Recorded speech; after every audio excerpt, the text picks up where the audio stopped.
1년 동안 공실이었던 60평 상가, 현수막도 붙였고 복비도 올렸고 임대료도 낮췄습니다. 그런데도 안 나갔습니다. 이 상가 결국 어떻게 됐을까요? 평수 하나 바꿨더니 오히려 월세가 늘었습니다. 오늘 그 과정을 숫자 그대로 보여드리겠습니다. 오늘 영상은 공실 때문에 고민하는 건물주분들이라면 꼭 끝까지 보셨으면 좋겠습니다. 앞으로도 실제 현장에서 검증한 사례와 상가를 보는 기준을 계속 공유 드릴 예정이니 도움이 되신다면 구독과 좋아요 부탁드립니다. 오늘은 제가 실제로 1년 동안 공실이었던 상가를 어떻게 임대했고 오히려 월세까지 올릴 수 있었는지 말씀드리려 합니다. 많은 건물주분들이 공실이 생기면 가장 먼저 하는 일이 있습니다. 상가 앞에 큰 임대 현수막을 걸어둡니다. 부동산에 찾아가 복비를 2배 드리겠다고 이야기합니다. 심하면 몇 달 동안 렌트 프리를 주거나 임대료를 계속 낮추기도 합니다. 저도 그렇게 했습니다. 하지만 결과는 달라지지 않았습니다. 전화는 오지만 계약은 되지 않았고 시간은 계속 흘러갔습니다. 공실은 어느새 1년이 되었습니다. 건물주라면 이 시간이 얼마나 길게 느껴지실지 잘 아실 겁니다.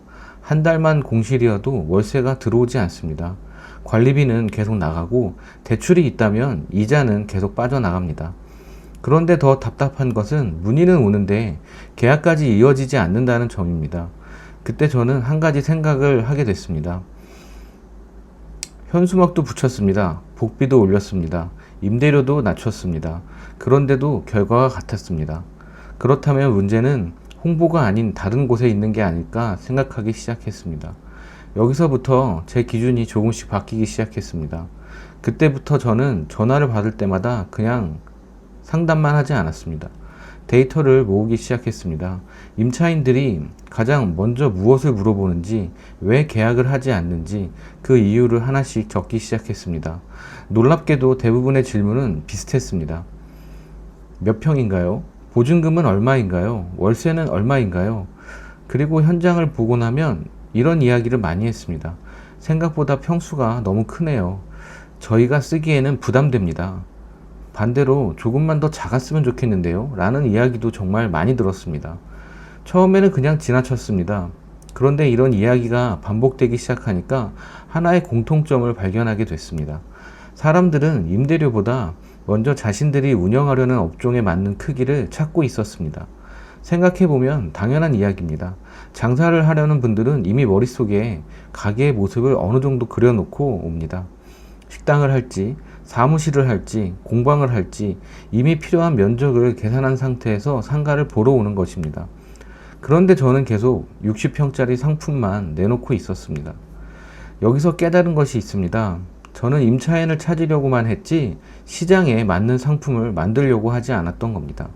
그래서 결심했습니다. 지금부터 그 60평 상가가 어떻게 바뀌었는지 구체적인 숫자로 말씀드리겠습니다. 당시 공실이었던 상가는 2층에 60평이었습니다. 이전에 식당으로 사용하던 자리라 주방도 그대로 있었고 룸도 여러 개 남아 있었습니다. 처음에는 저도 이런 생각을 했습니다. 이 정도면 식당이 들어오겠지. 하지만 현실은 달랐습니다.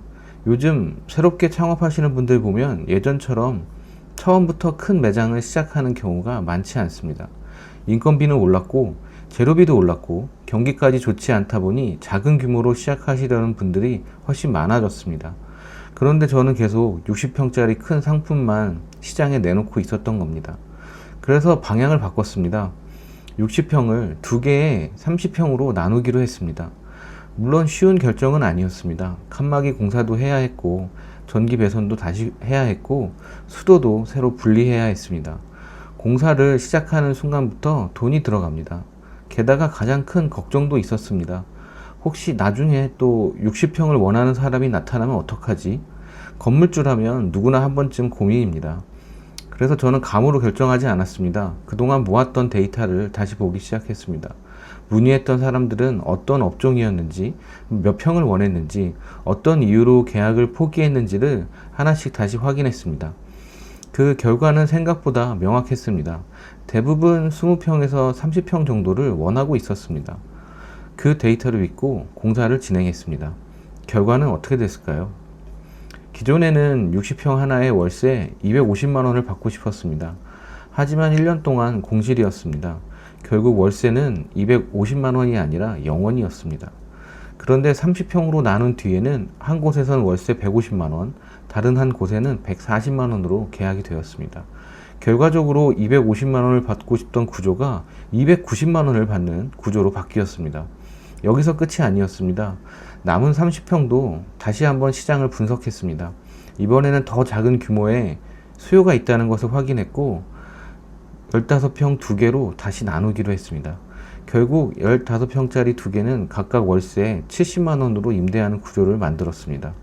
여기서 중요한 것은 평수를 줄였더니 월세가 올랐다는 게 아닙니다. 진짜 중요한 것은 시장에 맞게 상품을 바꿨다는 점입니다. 많은 분들이 공실이 생기면 홍보를 먼저 생각합니다. 하지만 저는 그보다 먼저 상품이 시장에 맞는지부터 확인해야 한다고 생각합니다. 그리고 이 과정에서 또 하나 중요했던 것이 있었습니다. 바로 인테리어였습니다. 많은 건물주분들이 인테리어는 돈이 많이 들어간다고 생각합니다. 맞습니다. 요즘 공사비가 정말 많이 올랐습니다. 하지만 자세히 보면 자재비도 올랐지만 더 큰 비중을 차지하는 것은 인건비입니다. 그래서 공사를 한다면 무조건 많이 하는 것이 아니라 한번 공사할 때 가장 효율적으로 하는 것이 중요합니다. 예를 들면 벽은 전체를 새로 마감하지 않아도 퍼티 작업 후에 페인트만 깔끔하게 도장해도 공간의 첫 인상이 크게 달라집니다. 조금 더 가볍게 접근한다면 일반 페인트만으로도 충분한 경우가 많습니다. 바닥도 마찬가지입니다. 디럭스 타일만 시공해도 깔끔한 느낌을 줄 수가 있고 좀 더 투자한다면 데코 타일로 내구성과 디자인을 함께 가져갈 수 있습니다. 조명도 그렇습니다. 평판등을 사용할지 LED 등을 사용할지 다운라이트를 사용할지는 자재비 차이가 있을 뿐 시공 인건비는 크게 달라지지 않습니다. 그래서 저는 항상 이렇게 생각합니다. 공사는 돈을 많이 쓰는 것이 중요한 게 아니라 어디에 돈을 써야 임차인이 가장 좋은 첫 인상을 받을지를 설계하는 것이 중요합니다. 그 기준이 있으면 오히려 공사비는 줄일 수 있습니다. 그리고 이런 작은 차이가 결국 계약으로 이어지는 경우를 저는 현장에서 많이 봤습니다.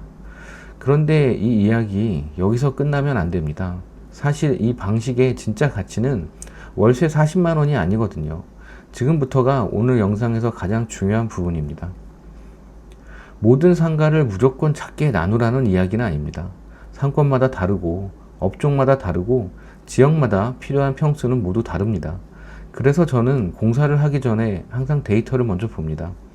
어떤 업종의 문의가 많았는지, 몇 평을 가장 많이 찾는지, 주변에는 어떤 업종들이 살아남고 있는지, 그리고 앞으로도 그 수요가 유지될지를 먼저 확인합니다.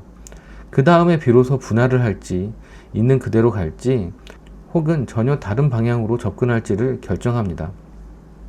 많은 건물주분들이 공실이 생기면 현수막부터 크게 붙입니다. 복비를 또 올리거나 임대료를 낮춥니다. 물론 이런 방법도 필요할 수 있습니다. 하지만 그것만으로 해결되지 않는 공실도 분명히 있습니다. 이번 경험을 통해 공실은 홍보의 문제가 아니라 상품의 문제일 수도 있다는 점을 다시 한번 느꼈습니다. 그리고 상품을 바꾸는데도 기준이 필요합니다. 무조건 비싼 인테리어가 아니라 어디에 돈을 써야 효과가 가장 큰지, 어디까지 공사를 해야 계약의 가능성이 높아지는지 그 기준을 가지고 접근해야 합니다. 결국 중요한 것은 얼마나 많은 돈을 쓰느냐가 아니라 같은 비용으로 얼마나 큰 효과를 만드느냐입니다. 저는 건물주라고 해서 공실을 그냥 운이라고 받아들이는 것은 맞지 않다고 생각합니다. 상가도 하나의 사업입니다. 사업이라면 시장을 봐야 하고 시장에 맞게 상품을 바꿀 줄도 알아야 합니다. 이번 사례처럼 1년 동안 공실이었던 60평 상가도 시장의 수요를 분석하고 상품을 다시 설계하면서 월세 250만 원을 목표로 하던 구조에 최종적으로는 290만 원의 구조를 만들 수 있었습니다. 제가 말씀드리고 싶은 핵심은 월세가 늘었다는 게 아니라 공실 리스크가 줄었다는 점입니다. 예전에는 60평 상가가 비면 월세 250만 원이 한 번에 0원이 됩니다. 하지만 지금은 15평 한 곳이 비더라도 나머지 공간에서는 월세가 계속 들어옵니다. 하나의 위험을 여러 개의 작은 위험으로 나눈 겁니다. 저는 이것이 앞으로 건물주가 가져야 할 중요한 기준이라고 생각합니다. 상가는 단순히 공간을 임대하는 사업이 아니라 시장에 맞는 상품을 계속 만들어가는 사업입니다. 그리고 그 기준은 현장에서 얻은 데이터가 알려줍니다. 혹시 여러분도 공실 때문에 비슷한 고민을 하고 계시거나 직접 해결했던 경험이 있으시다면 댓글로 함께 이야기 나눠주시면 좋겠습니다. 앞으로도 저는 실제 현장에서 검증한 사례와 돈을 많이 쓰는 방법이 아니라 효율적으로 문제를 해결하는 방법을 계속 공유드리겠습니다. 도움이 되셨다면 구독과 좋아요 부탁드립니다. 오늘도 좋은 하루 보내세요.